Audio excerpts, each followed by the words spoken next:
भाग्यशाली ही होगा जो लक्ष्मी और गाय की कथा सुनेगा। जो भी ये कथा सुनेगा उसका घर धन धान्य से भर जाएगा। लक्ष्मी और गायों की बातें यदि सुन ली तो कभी गरीब नहीं रहोगे। जय श्री कृष्ण। आज का प्रसंग यदि ठीक से समझ लिया तो मैं विश्वास दिलाता हूँ कि आप कभी भी गरीब नहीं रहोगे। दोस्तों, अगर आप वाकई में माता लक्ष्मी को अपने घर पर बुलाना चाहते हैं तो कमेंट बॉक्स में जय माता लक्ष्मी, जय गौ माता जरूर लिखिए और गौ माता के लिए एक लाइक तो बनता है। महाभारत पुराण में एक कथा आती है कि एक बार माता लक्ष्मी बहुत सुंदर रूप धारण करके गायों के झुंड के पास पहुंची। एक सुंदर रूप वाली नवयुवती को देखकर गायों ने पूछा, हे देवी, तुम कौन हो और कहां से आई हो? तुम तो इस पृथ्वी की सबसे सुंदर स्त्री जान पड़ती हो। सच सच बताओ, तुम कौन हो और हमारे पास क्यों आई हो? गायों के इस प्रकार पूछने पर देवी लक्ष्मी ने अपना परिचय दिया और कहा, हे गायों, सारा जगत मेरी कामना करता है। दुनिया में मैं लक्ष्मी के नाम से प्रसिद्ध हूँ। इस समय मैं दैत्यों को त्याग कर आ रही हूँ क्योंकि वो आचार भ्रष्ट हो गए थे, हिंसा पर उतर आए थे, निर्दोष पशुओं को मार मार कर खाने लगे थे, वृद्धों का सम्मान करना भूल गए, बच्चों को उलटे संस्कार देकर चरित्रहीन बना रहे थे, स्त्रियों को बेवजह परेशान करते थे, हर समय घरों में कलेश मचा रहता था, तामसिक भोजन खाकर सारे दिन सोते रहते थे, एक दूसरे को गालियां देना, मारना पीटना शुरू कर दिया था। वो धन का दुरुपयोग करने लगे थे, धन के बल पर प्राणियों पर जोर दिखाने लगे थे, वैश्याओं का संग करने लगे थे। उनके इस प्रकार घिनौने और निंदनीय चरित्र को देख देख कर मुझसे रहा नहीं गया, इसलिए मैंने उनका त्याग कर दिया। मेरे त्याग करते ही सारे राक्षस नाश को प्राप्त हो गए। देवता लोग मेरे आश्रम में रहने के कारण आनंद भोग रहे हैं। जिस दिन देवता लोगों ने मेरा दुरुपयोग किया और आचार्य भ्रष्ट हुए, उस दिन मैं उन्हें भी छोड़कर चली जाऊंगी। लोग कहते हैं मैं चंचल हूँ, एक स्थान पर ज्यादा दिन तक नहीं ठहरती। ये उनकी गलत बात है। मैं तो एक स्थान पर बहुत दिन तक ठहर सकती हूँ, पर मुझे अपने पास अधिक दिन तक रोकना उन्हीं के हाथों में होता है, यदि वो मेरा सही रूप से उपभोग करे और धर्म का पालन करते हुए अपना जीवन यापन करे। बेवजह के झगड़ों में नहीं पड़ेंगे, घर में प्रेम बना कर रखेंगे और मेरा कुछ हिस्सा शुभ कार्यों में बयां करते चलेंगे, निर्दोष बेजुबान पशुओं की हिंसा नहीं करेंगे, तो मैं उनके पास बहुत लंबे समय तक रहती हूँ। जिस दिन से वो अन्याय के कार्यों में पड़ जाते हैं, व्यसनों में पड़ जाते हैं, उस दिन मैं उनसे दूर हो जाती हूँ। जिनके शरीर से मैं निकल जाती हूँ वो नष्ट हो जाते हैं और जिनके शरीर में मैं प्रवेश कर जाती हूँ वो पुष्ट हो जाते हैं। धर्म और काम बिना मेरे सहयोग के सुख नहीं दे सकता। हे गायों, यही मेरा प्रभाव है। सारी दुनिया को चलाने के लिए मेरा योगदान बहुत बड़ा है। अब मैं तुम्हारे पास इसलिए आई हूँ कि मैं चाहती हूँ कि मैं तुम सबके शरीर में निवास करूँ। तुम लोग मेरा आश्रय पाकर भी शरीर संपन्न हो जाओ। लक्ष्मी देवी की बात सुनकर गायों ने कहा, हे देवी, आप कहीं और जाकर रहो, हमें तुम्हारी इच्छा नहीं है। तुम्हारा बहुतों साथ एक साथ संबंध है।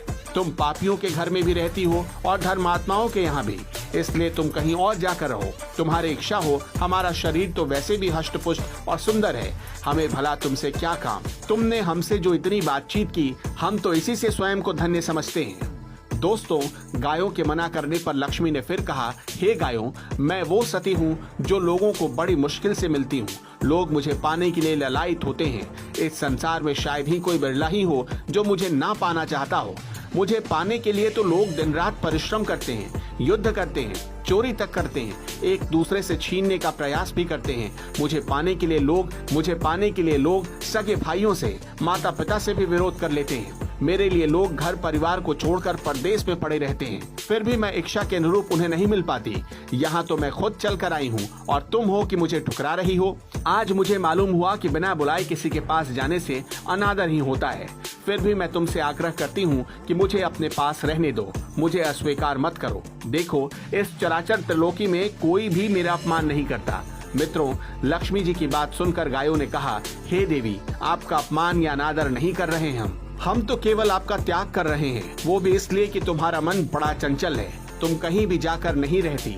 गायों ने कहा कि यदि आने वाले समय में आप हमारा त्याग करके चली गई तो इस दुनिया के लोग बड़े स्वार्थी और लालची हैं। वो हमें पाने की वजह हमारा त्याग करने लगेंगे। फिर उस समय हम कहाँ जाएंगे? फिर तो हमारी दुर्गति हो जाएगी। लोग अपने घरों में नहीं रखेंगे और जंगलों में भी नहीं रहने देंगे। फिर वो कौन सा स्थान होगा जहाँ पर हम चैन की सांस ले पाएंगे? दुष्ट हत्यारे लोग हमें और हमारे बच्चों को पकड़ पकड़ कर काट काट कर खा जाएंगे। जो लोग हमारे पालन पोषण करने वाले होंगे वो ही हमें पालने से कतराएंगे। लोग हमारी रक्षा का ढिंढोरा तो पीटेंगे, पर कोई अपने घर में रखकर हमारा पालन पोषण नहीं करेगा। उस समय हमारी दशा बद से बदतर हो जाएगी। इसलिए आप हमसे दूर रहो। हम जैसे तैसे अपना जीवन जी लेंगे, क्योंकि दुनिया के लोग हमारे अंदर जब तक आपके दर्शन करेंगे तब तक ही वो हमारी कदर करेंगे।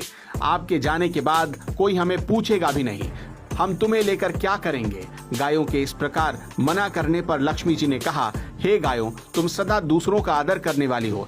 यदि तुम मुझे त्याग दोगी तो सारे जगत में मेरा अनादर होने लगेगा।